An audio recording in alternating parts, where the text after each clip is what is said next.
அனைவருக்கும் வணக்கம். Office assistant, மசால்ஜி, watchman போன்ற பணியிடங்களுக்காக சர்டிஃபிகேட் அப்லோட் பண்ண சொன்னாங்க. நாங்களும் அப்லோட் பண்ணோம். மறுபடியும் அப்லோட் பண்ணுறதுக்கு சான்ஸ் கொடுத்தாங்க. நாங்களும் அப்லோட் பண்ணோம். அது பிறகு என்ன தான் ஆச்சு? சர்டிஃபிகேட் அப்லோட் பண்ணதில் பிரச்சனையா?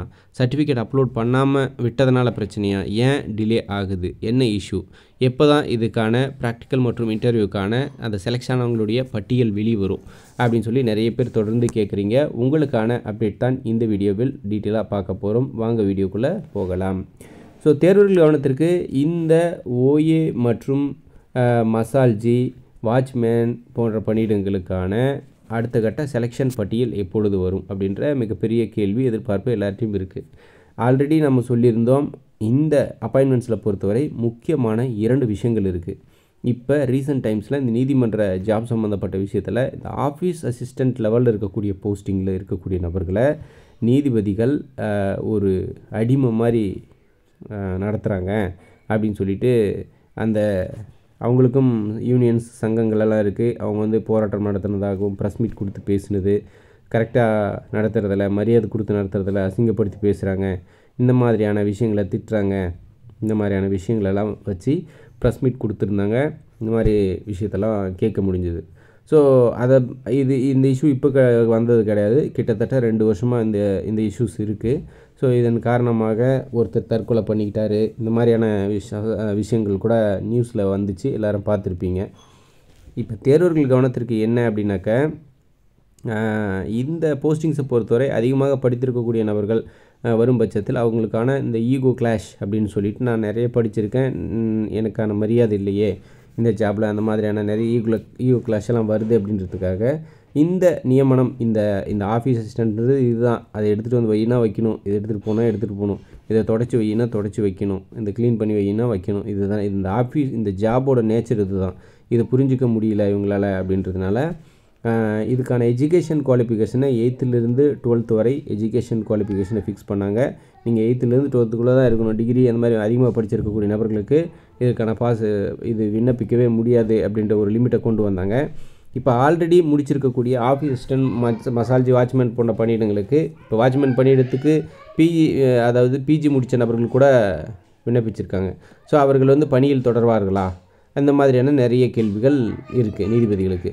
ஸோ இதெல்லாம் கிளாரிட்டிஃபை பண்ணுறதுக்காகத்தான் நிறைய புதிய விதிமுறைகளையும் புதிய அப்டேட்ஸ்களையும் கொண்டு வந்துட்டு தான் இருக்காங்க. ஸோ அந்த அடிப்படையில் சர்டிஃபிகேட் அப்லோட் பண்ண சொல்லியிருந்தாங்க. அதன் பிறகு இப்போ இன்டர்வியூ மற்றும் ப்ராக்டிக்கலில் இன்னும் கொஞ்சம் கேள்விகள் எல்லாம் கொஞ்சம் மாடரேட்டடாக, கொஞ்சம் டஃப்பாக இருக்கிற மாதிரியான கேள்விகள் எல்லாமே ப்ராக்டிக்கல் இன்டர்வியூவில் நீங்கள் எதிர்பார்க்கலாம். உங்களுடைய மன வலிமை சோதிக்கும் வகையில் இருக்கக்கூடிய கொஷின்ஸை அங்கே எதிர்பார்க்கலாம் ப்ராக்டிக்கலில்.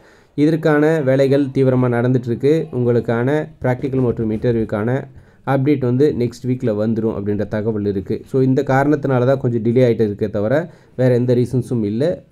இதில் குறிப்பாக என்ன எதிர்பார்க்குறாங்க அப்படின்ற பட்சத்தில், நீங்கள் +2 வரை முடிச்சிருந்தா ஓகே, டிகிரி முடிச்சிருக்கீங்க அப்படின்னாலும் ஓகே தான். அதாவது ஆர்ட்ஸ் அண்ட் சயின்ஸ் லெவலில் டிகிரியாக இருந்தால் ஓகே, அக்செப்டட் அப்படின்றாங்க. அதே மாதிரி இன்ஜினியரிங் படித்திருக்கக்கூடிய நபர்களாகட்டும், டபுள் டிகிரி அப்படின்னு சொல்கிறாங்க. நீங்கள் டிகிரியிலே டபுள் டிகிரி முடிச்சிருக்கக்கூடிய நபர்கள் அதிகமாக படிச்சிருக்காங்க அப்படின்ற ஒரு கண்ணோட்டம் பார்க்கப்படுகிறது. பிஜி முடிச்சிருக்கிறவங்க, அதுக்கும் மேலே முடிச்சிருக்கக்கூடிய நபர்களுக்கு இவங்க அதிகமாக படிச்சிருக்காங்க, இவங்க இந்த வாட்ச்மேன் வேலையை செய்வார்களா, ஆஃபீஸ் அசிஸ்டன்ட் வேலைகளை செய்வார்களா என்ற கண்ணோட்டமும் எழுந்திருக்கு. ஸோ அவர்களால் இதை எவ்வளோ நாளைக்கு ஹேண்டில் பண்ண முடியும், அதன் பிறகு நான் இந்த மாதிரி வேலையை எப்படி செய்கிறது, அந்த மாதிரியான ஒரு மனநிலை அவர்களுக்கு உருவாகிறதுக்கு உண்டான வாய்ப்புகள் இருக்குது.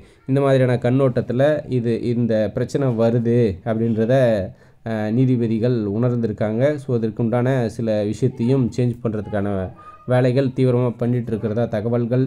ஸோ இந்த அப்டேட்டை சொல்லணும் அப்படின்றதுக்காக தான் இந்த வீடியோ. ஸோ அதனால் டிலே ஆகுது, லேட் ஆகுது அப்படின்லாம் நினைக்க வேண்டாம். இதே ஒரு கிராமத்தில் இருக்கக்கூடிய ஒரு பிஜி முடிச்சிருக்கக்கூடிய நபர், ஒரு கிராமத்தில் சாதாரண கூலி வேலை இருக்கக்கூடிய நபர்கள், நான் பிஜி முடிச்சிருந்தாலும் எனக்கு ஓகேங்க, நான் வாட்ச்மேன் வேலையாக இருந்தால் கூட அரசு வேலையாக இருந்தால் கண்டிப்பாக செய்வேன், அந்த மாதிரியான மனநிலையோடும் இருக்காங்க. ஸோ அதனால் இது ஒட்டுமொத்தமாக அதிகமாக படிச்சிருக்கிறவங்க தேவையில்லை அப்படின்னு அவாய்ட் பண்ணிவிட முடியாது என்பதற்காக இவங்களுக்கான அந்த கொஷின் பிரேம், அந்த இன்டர்வியூ ப்ரொசீஜர்ஸ் இருக்குது பார்த்தீங்களா, அதில் என்னென்ன மாதிரியெல்லாம் கொண்டு வரலாம் அப்படின்றத பற்றி தான் இது அப்டேட் போயிட்டுருக்கு. ஸோ தேர்வர்களுக்கு அடுத்த வாரத்தில் உங்களுக்கான செலெக்ஷன் லிஸ்ட் வந்துடும். ப்ராக்டிக்கல் மற்றும் இன்டர்வியூ நடக்க போகுது அப்படின்ற மகிழ்ச்சியான தகவலை சொல்லி இந்த வீடியோ முடிச்சுக்கிறேன். மேலும் புதிய அப்டேட் மற்றும் புதிய தகவல்களுடன் அடுத்தடுத்த வீடியோக்களை சந்திக்கிறேன். நன்றி.